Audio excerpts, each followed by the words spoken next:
E o Ministério Público da Paraíba está investigando o influenciador Ítalo Santos por possível uso indevido de imagens de crianças e adolescentes. Vídeos divulgados nas redes sociais de Ítalo estão passando por avaliação. O paraibano de 26 anos publica vídeos nos quais aparece dançando e coreografando ao lado de jovens, muitos deles menores de idade. Nas imagens, os menores aparecem vestindo roupas curtas e dançando músicas com teor sexual. No canal do YouTube dele, um dos vídeos mais clicados soma 1,5 bilhão de visualizações. Para esclarecer os aspectos legais e éticos desse caso e discutir os limites da exposição de menores nas redes sociais, vamos conversar agora com a delegada de polícia, Luana Davico, que vai trazer uma análise detalhada sobre esse tema. Boa tarde, Luana.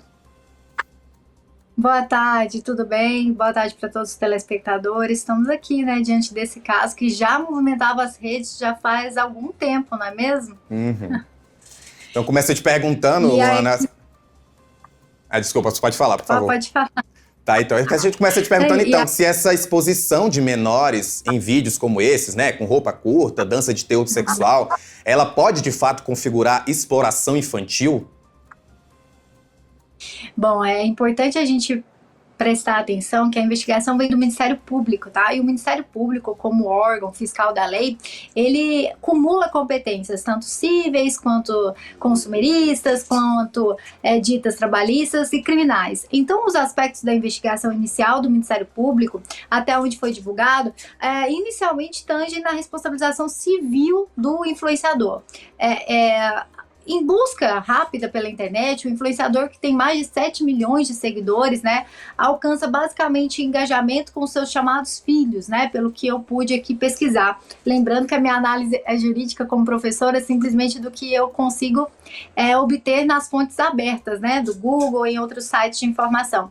E ali, esse influenciador utiliza desses seus filhos, que na sua grande maioria são adolescentes. O primeiro ponto sobre a responsabilidade civil é que o ECA, juntamente com a Constituição Federal de 88, ele pugnou de proteger a criança e adolescente. E todo mundo sabe muito bem, que criança nem adolescente pode trabalhar. Menor de 16 anos, ela não pode ter vínculo trabalhista, um menor de 14 anos, na verdade, a não ser como menor aprendiz. Ocorre aqui que para ter esse status de trabalho artístico infantil, determina-se a necessidade, por exemplo, de uma autorização judicial. Então a gente não vê inicialmente, eu não tive informações, busquei aqui, se todos esses adolescentes envolvidos tiveram autorização judicial para esse vínculo de trabalho com essa que parece ser uma grande empresa de influências digitais, entre outras tantas coisas.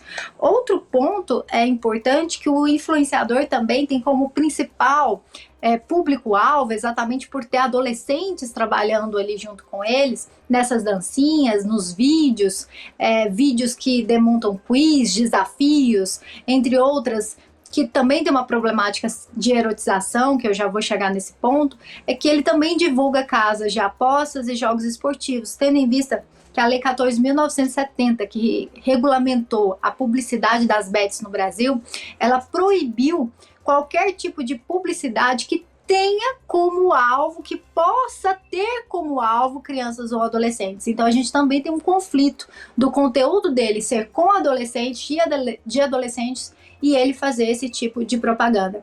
Então, dentro desse mundo da responsabilização civil, eu acredito que assim como nós assistimos com a MC Loma, a Melody, o Ministério Público deve aí entrar com uma ação ou até mesmo com um TAC, que é um termo de ajustamento de conduta, nada mais, nada menos que um acordo entre o influenciador e o próprio Ministério Público, restringindo aí a participação total desses adolescentes.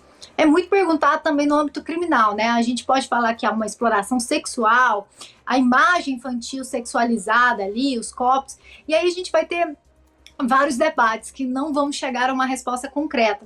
Nós temos tipos penais, tanto no ECA quanto no Código Penal, que acabam criminalizando a conduta mesmo de incentivar, os verbos, na verdade, ali são submeter, inserir, e induzir, e colocar a criança ou adolescente, lá no Código Penal menor de 18 anos, ou seja, a criança ou adolescente, em um sistema de exploração sexual. O termo exploração sexual, ele acaba sendo definido pela lei de depoimento especial, a Lei 13.431, que define como exploração sexual, basicamente, a colocação da criança ou do adolescente dentro de uma atividade sexual.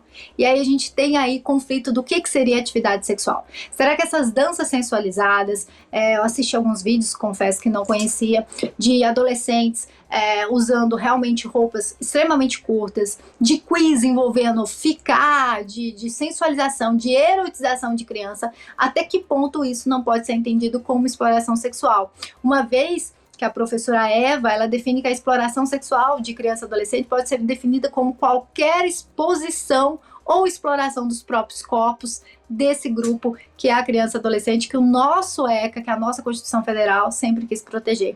Então, ainda assim, pode ser que haja o entendimento de que ele esteja praticando crime, mas aqui há um conflito, né, deixando muito claro que há um conflito de definição, e também, agora, o que fica muito claro é a responsabilização civil, e com certeza vai haver uma regulamentação e restrição desses adolescentes nesses vídeos. E espero, né?